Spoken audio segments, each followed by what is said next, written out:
English for Gentle Minds. A space for calm clarity and meaningful conversations. Welcome back to Gentle Minds, the podcast where we slow things down, think deeply, and learn English through real, thoughtful conversations. I'm John.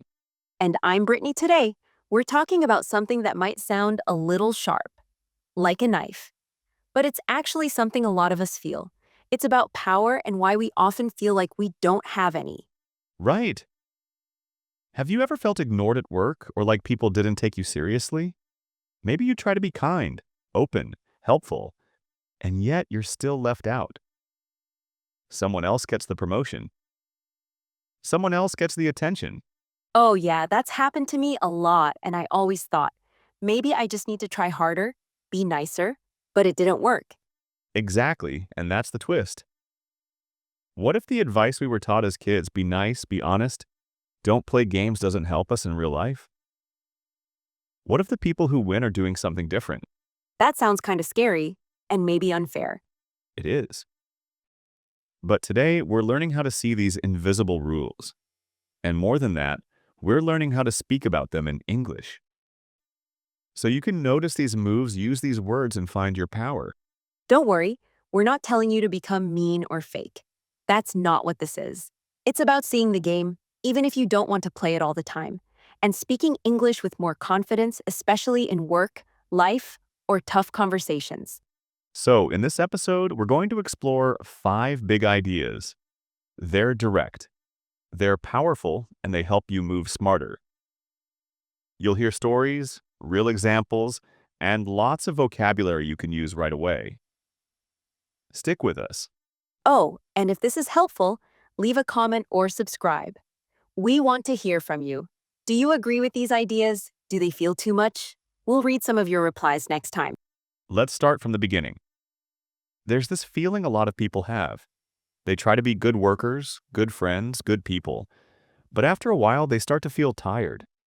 Tired because they give so much but get so little back. Right. I remember when I was working in a small office, I was doing everything right. I helped others, I stayed late. But when it was time for something good like a new job or a raise, they gave it to someone else. That's the problem. Many of us are trained to think that being open and nice is the way to success. But sometimes it just makes us easy to forget. Easy to use. So what's the answer? Be cold, be selfish. No, not cold, but clear. The idea is not to be fake, it's to be smart. And these lessons come from people who learned the hard way. They were ignored too. They gave too much. But then they started to study power, like a skill. Not something you're born with, but something you... Interesting. So power isn't about yelling or being the boss? Not at all. It's about how people see you, how you speak, how much space you take, how often you say yes or no. Okay, I'm ready. What's the first lesson? The first one is this. Don't spill your plans too fast. That goes against what I learned. I always thought that if I share my ideas, people will respect me more. That's what many people think. But here's the truth. When you tell people everything you plan to do, it makes it easy for them to copy, block, or stop you. It also makes you look a little too eager, too open. So what's the better way? Move quietly. Let your results speak for you. If people don't know what you'll do next, they can't control it. They'll be more careful, more curious. Won't they think I'm hiding something? They might. But mystery builds respect. Think of people you admire. Many of them don't talk too much. They act. Then people notice. That's true. I guess I sometimes talk a lot to feel close to people, but maybe I give too much too soon. Exactly. This isn't about lying, it's about timing. Save your ideas, let them grow strong first. Then share when it helps you, not when it helps someone else take it. Wow. Okay, that feels hard, but it makes sense. Don't worry, we're going to practice these ideas with real stories. Let's take a break and then come back with a situation that shows how this works in real life. So let's bring this first idea to life. Imagine this. A woman named Lila works in a big company. She's smart. She has a new idea for how to improve a system at work. It could save time and money. Sounds great. So she tells her boss? Not yet. She feels excited, so she shares the idea during lunch. In the break room in front of her coworkers, she explains the plan in detail. They seem interested. Let me guess. Someone takes it? Exactly. A few weeks later, her manager calls a meeting, and one of the coworkers, let's call him Dan, presents Lila's idea. He doesn't say it's hers. He says he was thinking about ways to improve things and then shares That's so wrong. it. It is. But it happens a lot. Dan didn't steal the idea in a clear way. He just listened, waited, and used what he heard. And because Lila told her plan too early, she had no way to protect it. So what should she have done? She could have written a short version of her idea and saved it. Maybe talked to one person she trusted or waited until she had more proof it worked. Some small test. Then she could take it directly to the manager in private. So the idea is protect first, share later. Yes, people respect power they don't fully understand. When you move quietly with care, your actions become stronger. That makes sense. Okay, what's the second lesson? This one is deep. Your name walks in before you do. Ooh, I like that. What does it mean? It means people often make decisions about you before you even speak. Your name, your face, the way you carry yourself, that's your reputation. It moves ahead of you, and it's powerful. So your reputation is more than what people say. It's what they believe, even if they don't talk about it. Right? And here's the key. You can shape it. You can build it with care. Let me tell you about Marcus. Okay, who's Marcus? Marcus works as a team lead. He's quiet, not flashy, but every time he speaks, he's calm, clear, and fair. He never gossips. He follows through over time. People say, Marcus is solid. You can trust him. So when a new project comes up, guess who they ask? Marcus? Exactly. Not because he asked. Not because he's loud, but because his name means something strong. He worked on his image step by step. That's good. But what if your name doesn't mean something great yet? Can you change it? Yes, and that's the point. You can choose your image. Maybe you want people to see you as clear or bold or helpful. Then you do small things that match that, not all at once, but slowly. Like choosing a theme and sticking to it. Exactly.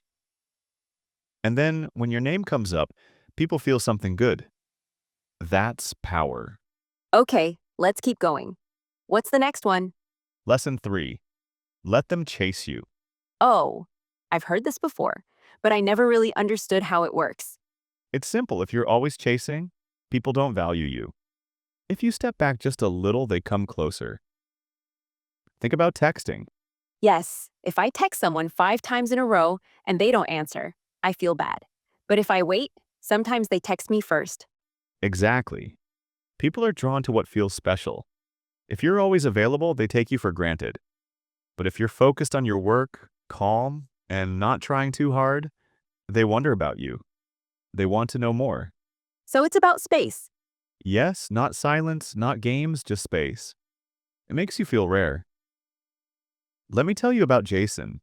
Okay, Jason used to try very hard to be liked. He stayed late. He said yes to everything. But people started to expect it. They didn't thank him. They just asked for more. So he changed. what did he do? He started saying no. Nicely, he left on time. He focused on key things and suddenly people noticed. They respected him more. Some even asked, hey, are you free for a quick talk? People chased him. That's so real, I've done that. Gave too much and felt invisible. It's a common trap. But it can change slowly. All right, what's the fourth idea? Stay liquid, not rigid. Wait, what? It means don't be stuck. Be like water, move with change. Don't hold on to a title, a routine, or a plan too tightly. Okay, say more. Let's say you work in marketing, but the company starts to change. A new manager comes in. You used to do writing. Now they want video. If you say, no, I don't do that, you get left out. But if you learn it, even a little, You stay in the game, you adapt. You can shape things again, that's power. Being flexible means you survive when others get stuck. It also keeps things interesting. Exactly. One more idea? Yes, please. Sometimes surrender is the setup. Wait, give up? Not really. Sometimes letting someone else win now helps you win later. Like giving space, staying quiet, or agreeing for the moment. But why? To gather information. To watch. To wait. Then when the time is right, you act. That's deep. Any story for this? Yes, Maya works in sales. A coworker got the deal she wanted. She was upset, but instead of fighting, she congratulated him. Later, when he had trouble on a big project, she helped quietly. The boss saw her kindness and leadership. She didn't fight to win. She waited, then rose higher. So giving up wasn't really giving up. It was thinking long term. Yes, not every fight is worth it. Choose your moment. Okay, this is strong stuff. What's next? Let's take a breath. And in the next part, we'll pull out the best phrases from today's talk. You'll get words and sentences you can use in real life to speak clearly and powerfully in English. Let's look at some of the words and phrases from today's episode. These are real, useful, and easy to start using in daily life. I love this part. These are the phrases I try to remember when I speak in meetings or write emails. First one is spill your plans. We said don't spill your plans too fast. It means don't share everything you're going to do. Spill means something falls out, like water. So here, it means sharing your ideas too quickly. Right? You can use it in work like, I'm careful not to spill my plans before the project is ready. Exactly. Next phrase, your name walks in before you do. That's another way to say reputation matters. Your name carries meaning. You can say, I want my name to mean something strong. You can also say, she has a strong name in the office. It means people trust her. Good one. Now here's a short one. Let them chase you. It's simple but smart. You can say, I stopped messaging first, now I let them chase me. It works in dating, work, even with friends. Next is stay liquid. It sounds strange, but it means stay flexible. Don't get stuck. You can say, I try to stay liquid in my work roles. I might say, my plans changed, so I stayed liquid and found a new way. Perfect. One more, surrender is the setup. It means giving up now to win later. You might say, I didn't argue in the meeting. Sometimes surrender is the setup. That's a powerful one. Helps with relationships too. When you stop fighting, you sometimes win more. Exactly. These phrases are not just words. They show strategy. They show calm. They help you sound clear and smart in English. And the more you repeat them, the more natural they feel. Try them when you tell a story or when you give advice. Even better, write them down in your own way. Make a list. Speak them out loud. Say, don't spill your plans. Let them chase you. These are short, but they carry strength. And remember, you don't have to use them all at once. Try one, then build. Step by step. That's how we all grow, in life and in language. That's it for today. If this helped, leave a comment. Try using one of the phrases. We want to hear your voice. Thanks for joining us on Gentle Minds. Until next time, move with care, speak with strength, and keep learning. Bye for now. Take care.